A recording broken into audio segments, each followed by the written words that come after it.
Hello दोस्तों, welcome in your channel tech non tech and more पर। आज हम लोग डिस्कस करेंगे फ्लूइड प्रॉपर्टी के बारे में। फ्लूइड प्रॉपर्टी में फर्स्ट ऑफ ऑल देख लेते हैं डेंसिटी क्या होता है। डेंसिटी का मतलब हो घनत्व।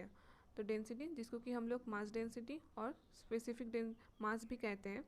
तो mass per unit volume at a specified temperature and pressure is known as density of a fluid. तो मास पर यूनिट वॉल्यूम, उसका मास पर यूनिट वॉल्यूम जो होगा उसको डेंसिटी कहते हैं। इसको रो से डिनोट करते हैं। Mass per unit volume unit KG per metre cube. अब डेंसिटी क्या होता है, मान लो कि एक पतीला है, इसमें वाटर है एंड ये पतीला है, इसमें हानि है। डेंसिटी मतलब घनत्व, कितना गाढ़ा है वो मेज़र करते हैं हम लोग। तो हानि का डेंसिटी ज़्यादा होगा, हानि घनत्व ज़्यादा होगा एंड पानी उससे कम होगा। तो डेंसिटी का मतलब किसी चीज़ का घनत्व मेज़र करना, वो कितना है, कितना गाढ़ा है। फिर specific volume, volume per unit mass is known as specific volume. तो वॉल्यूम पर यूनिट मास जो है इसको स्पेसिफिक वॉल्यूम बोलते हैं। It is reciprocal of density, क्योंकि density mass per unit volume होता है and specific volume volume per unit mass होता है। अगर इसको उल्टा कर देंगे तो वो 1 बाई डेंसिटी हो जाएगा, यूनिट मीटर क्यूब पर KG. Specific weight slash weight density, it is defined by the ratio of weight of the fluid to the volume. Weight divided by volume, specific weight होता है unit newton पर metre cube. अब weight को हम लोग कैसे लिख सकते हैं, M G divided by volume. अब इस एम जी को कैसे लिख सकते हैं, मास बाय वॉल्यूम हम लोग जानते हैं डेंसिटी होता है, डेंसिटी इनटू जी। जो जी है वो जी बैठ गया तो जी रह गया उधर। तो स्पेसिफिक वेट को हम लोग रो जी भी कह सकते हैं, यूनिट न्यूटन पर मीटर क्यूब। रिलेटिव डेंसिटी और specific gravity, it is defined ratio of density of fluid to density of standard fluid। Relative density को हम लोग एस से डिनोट करते हैं एंड ये कोई भी फ्लूइड का डेंसिटी डिवाइडेड बाय कोई भी स्टैंडर्ड फ्लूइड। हमेशा स्टैंडर्ड फ्लूइड हम लोग वाटर ही प्रेफर करते हैं, तो वाटर से होता है। तो स्पेसिफिक डेंसिटी ऑफ मर्करी क्या होता है, Hg 13.6। विस्कोसिटी, विस्कोसिटी किसको कहते हैं, it is the property of the fluid which define the internal resistance between two adjacent layer in relative motion. Viscosity क्या होता है, ऑफर्स टू रेजिस्टेंस होता है। ये एक यहाँ पर कुछ फ्लूइड है, पानी है, तो इस पानी को पानी बहना चाहता है, तो बहने को जो रेजिस्ट करेगा ना उसको ही विस्कोसिटी कहते हैं। मतलब पानी तो वैसे ही बह सकती थी विदाउट फोर्स, हम लोग फोर्स एक करते हैं, फोर्स उसके बदले में पानी आगे जाने की कोशिश करता है एंड आगे जाने की कोशिश करते हैं। हाथ में जो रेजिस्टेंस फील होता है ना, तो वो रेजिस्टेंस किसकी वजह से आती है, विस्कोसिटी की वजह से आती है। विस्कोसिटी, इसका एक फॉर्मूला होती है mu is equals to tau D Y by D U, newton second पर मीटर स्क्वायर।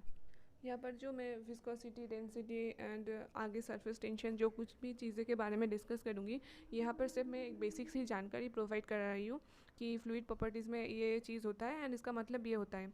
विस्कोसिटी में बहुत कुछ जानने वाली चीज़ है, तो ये सारी चीज़ मैं एक दूसरी वीडियो में आप लोगों को प्रोवाइड करवा दूँगी, तो आप हमारे चैनल में जाके देख सकते हैं। Next is addition. एडिशन क्या होता है, adhesion is attractive force between two types of molecule which are different from each other। दो तरह की मॉलिक्यूल, डिफरेंट मॉलिक्यूल एक दूसरे को जोड़ने को एडिशन कहते हैं। जैसे कि हम लोग पानी में अगर हम लोग हाथ देते हैं तो हाथ में भी पानी लग जाता है। पानी पानी पानी में रहता तो अलग चीज़ है, पानी अगर हाथ में लग जा रहा है तो पानी अलग अलग सब्सटेंस है एंड हाथ अलग सब्सटेंस से बनी हुई है, तो वो एक दूसरे के ऊपर लग जा रही है डिफरेंट होने की वजह से भी, तो इसको एडिशन बोलते हैं। एंड कोहेशन क्या होता है, cohesion is the attraction force between molecule of the same substance. जो सेम सब्सटेंस की मॉलिक्यूल होती है वो एक दूसरे से चिपक के रहने को। एक एग्जाम्पल मान लो कि एडिशन क्या होता है, जो डिफरेंट मटेरियल को एक साथ में जोड़ना। जैसे कि ग्लास ट्यूब मान लो, उसके अंदर पानी है, तो पानी कुछ ऐसा स्मॉल ट्यूब अगर होगा ना तो पानी का कुछ ऐसा डिप्रेशन हो जाएगा, पानी अंदर की तरफ घुस जाएगा एंड ग्लास ट्यूब के ऊपर पानी यहाँ तक, इसके नीचे पानी है यहाँ तक। तो ग्लास ट्यूब के ऊपर जितना पोर्शन आ जा रहा है ना पानी का, मतलब इतना पोर्शन, तो ये ग्लास ट्यूब के साथ लग रही है पानी का, तो इसको एडिसिव प्रॉपर्टी बोलते हैं। पानी अलग है एंड ग्लास ट्यूब अलग में सब्सटेंस से बनी हुई है, एक दूसरे के ऊपर चढ़ जाना या तो फिर चिपक जाना को एडिशन बोलते हैं। एंड कोहेशन क्या होता है? कोहेशन जैसे कि यहाँ पर यही केस, अगर स्मॉल ट्यूब के अंदर अगर मरकरी घुसा देंगे तो मरकरी में क्या होगा? कोहेशन दिखा देगा, क्योंकि यहाँ पर मरकरी यहाँ तक है। मरकरी तो चाके ग्लास ट्यूब के ऊपर भी ऐसे लग सकती थी, लेकिन वो नहीं करेगा।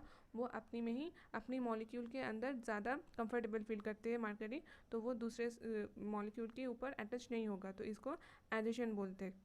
Surface tension is the surface energy per unit area, और surface tension is the normal force per unit length at a liquid surface. तो सरफेस टेंशन को कैसे डिनोट करते हैं? सिग्मा से सरफेस टेंशन डिनोट करते हैं। Sigma is equals to E by A, energy by area, इसको जूल पर मीटर स्क्वायर।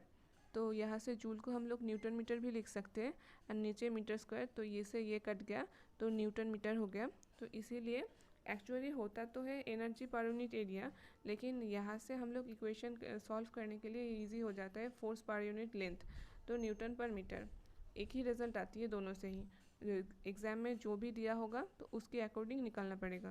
तो यही तक था फ्लूइड प्रॉपर्टी का सफ़र, एंड बाकी डिस्कस करेंगे और भी डिटेल में। सरफेस टेंशन हो गया, कोहेशन हो गया, और भी कैपिलरिटी आती है, नेक्स्ट वीडियो में डिस्कस करेंगे वो सारी कुछ। तो दोस्तों मिलते हैं नेक्स्ट वीडियो में। Thank you for watching. जय हिंद।